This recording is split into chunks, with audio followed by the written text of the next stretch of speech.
tradicionalmente venimos realizando con el compañero Jorge Altamira, dirigente nacional del Partido Obrero, sobre los temas internacionales, pero hoy, particularmente antes de abordar el tema internacional, le vamos a querer preguntar a Jorge algunas cosas como, por ejemplo, ¿qué fue el acto de ayer en el Congreso? Los ¿no? discursos la intervención de los compañeros del partido ayer fue increíble. El acto del Partido Obrero muy importante ayer, entonces queríamos primero que todo preguntarle a Jorge eso. ¿Qué tal, Altamira? ¿Cómo le va? ¿Qué tal? Buen día, ¿cómo están ustedes? Bueno, un gusto poder conversar contigo nuevamente aquí desde Patagonia Obrera y primero que todo pedirte una impresión sobre el acto de ayer en Congreso. Bueno, antes que nada, lo más importante es haber tomado esta iniciativa política, porque no va a haber ninguna salida a la normalidad de la crisis sin una fuerte iniciativa política de la izquierda, ¿no es cierto?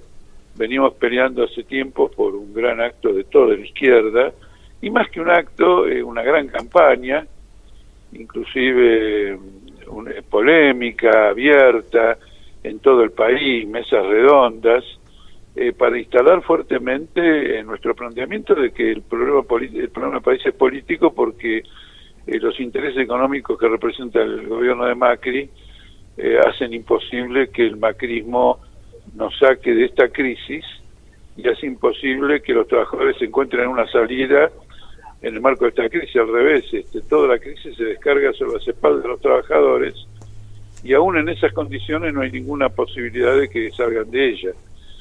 Entonces, la iniciativa política de la izquierda era reclamada, y es reclamada por la gente, por los activistas, por la gente más luchadora, y se manifestó ayer en un acto importante, un acto que los oradores expusieron con mucha claridad nuestras propuestas, y bueno, hay que seguir por este rumbo, es decir, la idea es dominar el escenario político a través de una campaña de la izquierda y del Partido Obrero. Está muy claro. Bueno, ese es el gran desafío que tenemos. Estamos pensando cuándo armamos un acto acá también en Santa Cruz en los próximos tiempos. Y bueno, aprovechen que viene la primavera. Exactamente, en eso estamos. Hoy tenemos un recital solidario justamente con un sanatorio que está tan ocupado aquí porque han despedido al personal, lo han cerrado. Escúchame, Jorge, mañana tenemos elecciones en Brasil. ¿Cuáles son tus impresiones sobre este proceso electoral a horas de que se realice? Mira, la burguesía brasileña creyó que podía darle continuidad al gobierno de Temer a través de algún candidato tradicional, de los partidos tradicionales, y en ese sentido se equivocó y fracasó enormemente, porque de los márgenes de este movimiento ha surgido un candidato de derecha que responde muy claramente al alto mando militar. Es un candidato que tiene decenas y decenas de candidatos militares en sus listas, una gran novedad política, ¿no es cierto? El ejército afiliando a militares retirados, militares en reserva, afiliándolos a un partido político y proyectándose a partir de ahí, y está teniendo un crecimiento tumultuoso, porque tenía un 25% de intención de voto hasta hace muy poco, y hoy me comentaba alguna gente que estaría llegando al 40%, al 42%, y realmente es una amenaza muy grande, porque además viene acompañado de un fenómeno que es también importante, y es que en los distintos partidos políticos van candidatos del sector rural, del sector de la oligarquía agraria, candidatos también militares en otros partidos y también candidatos evangélicos. Entonces se da el fenómeno de que la bancada mayoritaria no es la de un partido político. Entre los ruralistas, los evangélicos y los militares tienen casi el 70% del Congreso, repartido entre distintos partidos políticos, y la prensa habla de ellos como la bancada. Es decir, que se entiende la idea, es una bancada transversal. Está claro. Que no fue votada como tal en las elecciones, pero que está claramente combinada. por ejemplo, muy interesante porque la ex secretaria de Agricultura de Lula, Katia Abreu, presidenta de la Sociedad Rural de Brasil, por ejemplo, va en la lista de un partido que se llama Partido Democrático Brasileño, ¿no? Que lleva como candidato a Ciro Gómez.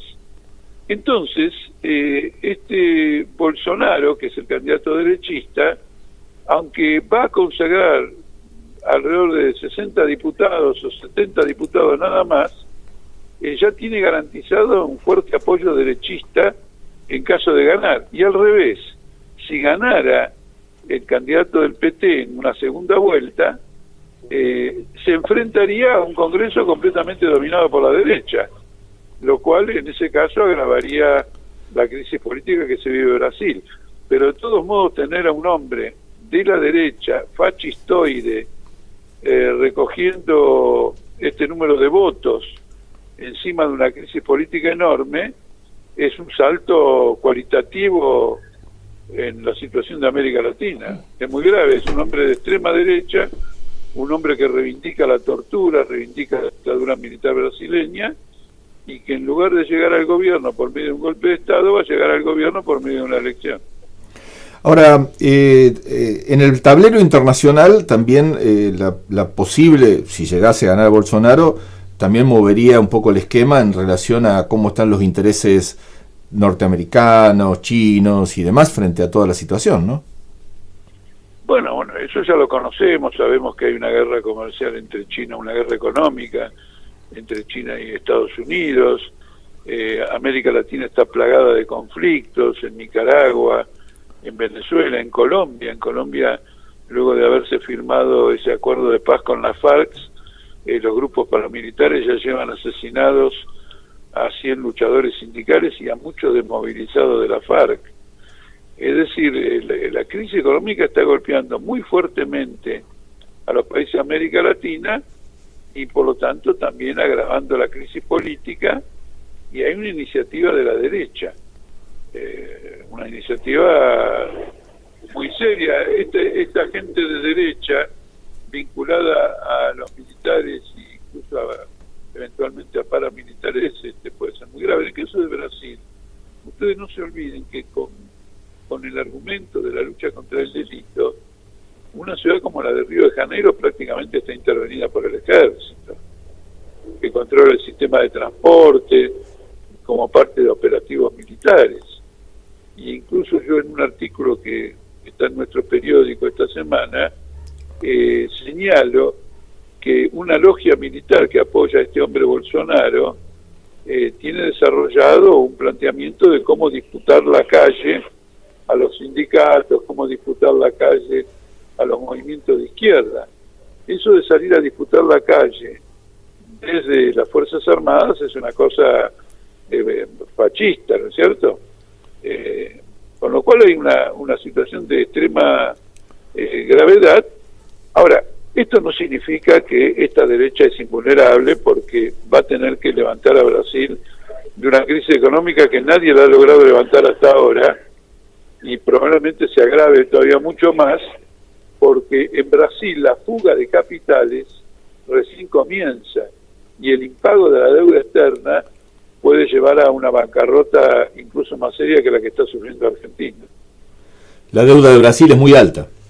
Es muy alta, es el 100% del PBI, pero Brasil tiene una peculiaridad, que una parte muy importante de lo que entiendo que es deuda no aparece como registrada como tal, que son las inversiones que desde el extranjero se hicieron en la bolsa de San Paulo, que es una bolsa 50 veces más importante que la Argentina, y que si ese dinero se retira, va a haber una fuga de capitales de extranjeros repatriando su dinero absolutamente enorme, más allá de lo que se calcula que es la deuda externa, que es aproximadamente el 100% del PBI, 1.100.000.000.000 de dólares.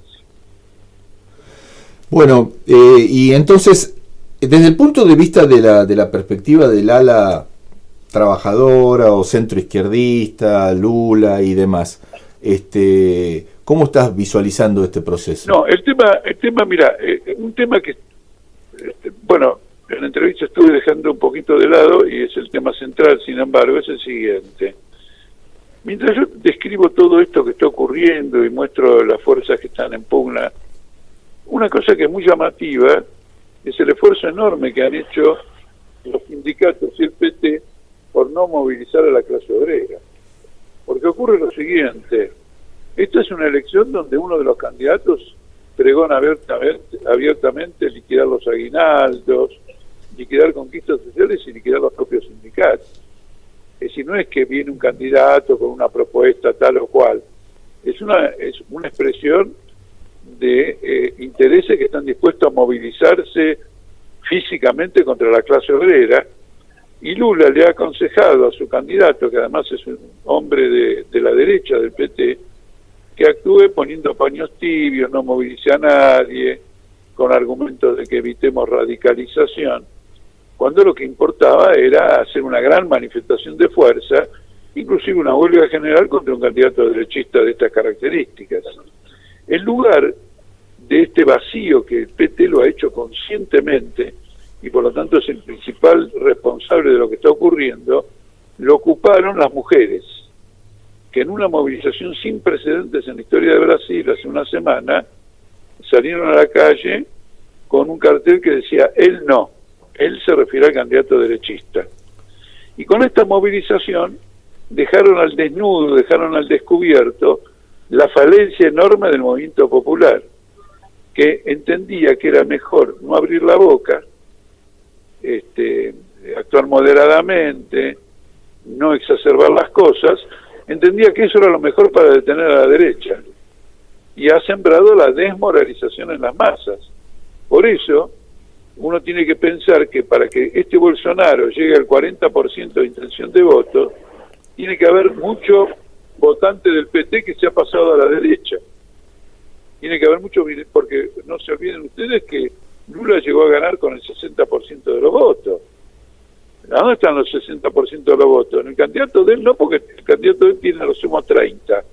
¿Dónde está el 30 restante? Como Bolsonaro nunca tuvo nada, el 30 restante en gran parte también está ahí, aunque la mayor parte de los que votan por Bolsonaro son gente de clase media alta y alta, pero aunque esa clase lo voten un 100%, Brasil no es un país que tenga tanta clase media alta y alta.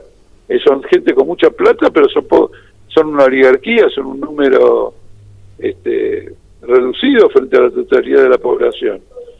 Ayer, por ejemplo, aparentemente el candidato del PT viajó de urgencia al nordeste de Brasil, noreste de Brasil. Eso te quería preguntar, porque llamó mucho la atención, sí. Llamó mucho la atención porque siente que está perdiendo votos entre las poblaciones más pobres del país, ¿no es cierto? Que al cual este hombre Bolsonaro le dice, bueno, nosotros acá vamos a poner orden, se va a terminar con el caos, con esto y lo otro. Es el lenguaje demagógico de la gente de derecha que busca explotar la incertidumbre, la vulnerabilidad, con lenguaje: yo voy a dar seguridad, mano dura contra esto y mano dura contra el otro, y del otro lado no tiene ningún desafío. Ya les digo, el PT ha paralizado por completo las clases populares en esta campaña electoral, y la prueba de que la ha paralizado es esta movilización de las mujeres, porque esta movilización surgió al margen de los partidos políticos y puso de manifiesto una gigantesca disposición popular a salir a la calle contra la derecha. Está claro. ¿Puede ganar en primera vuelta este hombre?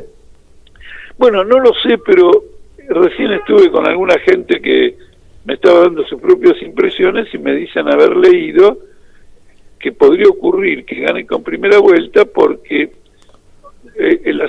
aparentemente las encuestas, cuando dicen que tiene el 40 o el 38, lo hacen sobre la totalidad de la gente que va a ir a votar, ¿no es cierto? Ahora, si luego, para estimar el 50% para ganar el primer turno, se excluyen los votos en blanco, que van a ser muchos, como una expresión de rechazo a todos los candidatos, si se los excluye, al disminuir la totalidad sobre la que se calculan los votos, puede ocurrir que este 40% de Bolsonaro se transforme aritméticamente en un 50%.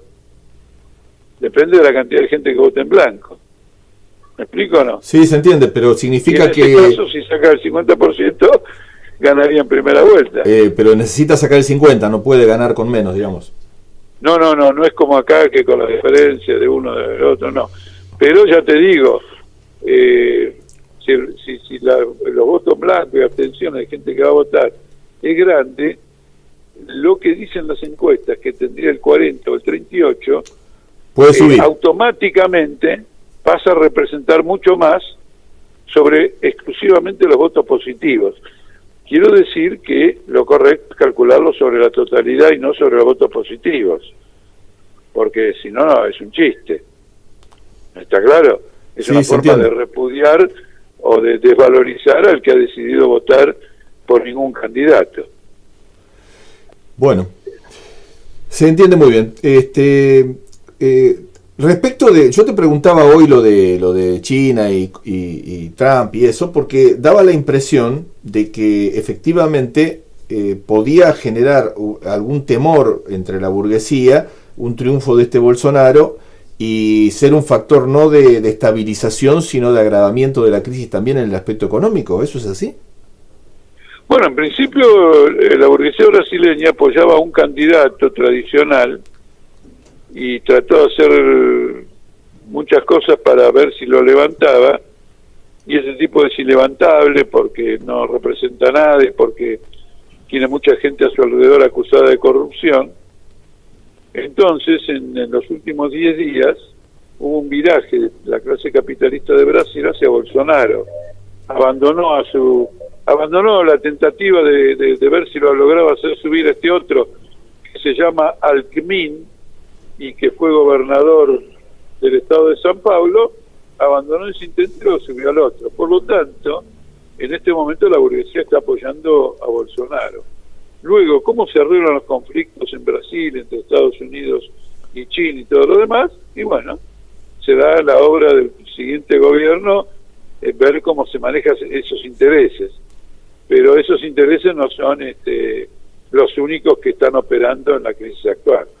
Escúchame, Jorge, ¿y cómo viene la preparación de la conferencia latinoamericana que está organizando? Bueno, muy interesante porque se va a hacer entre el 15 y el 18 de noviembre y va a haber una delegación inusitadamente numerosa de Brasil. Ajá. Tanto de dirigentes y activistas sindicales como de sectores de la intelectualidad progresista, de izquierda.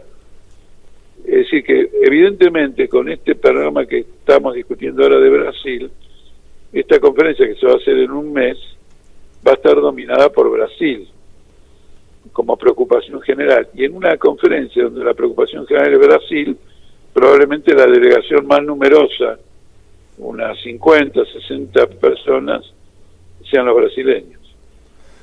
¿Y el temario ya está establecido de esa conferencia? Sí, el temario de la situación latinoamericana, y va a ser el balance de lo que ocurre en Brasil entre hoy y si hay segundo turno, dentro de 2 semanas el segundo turno.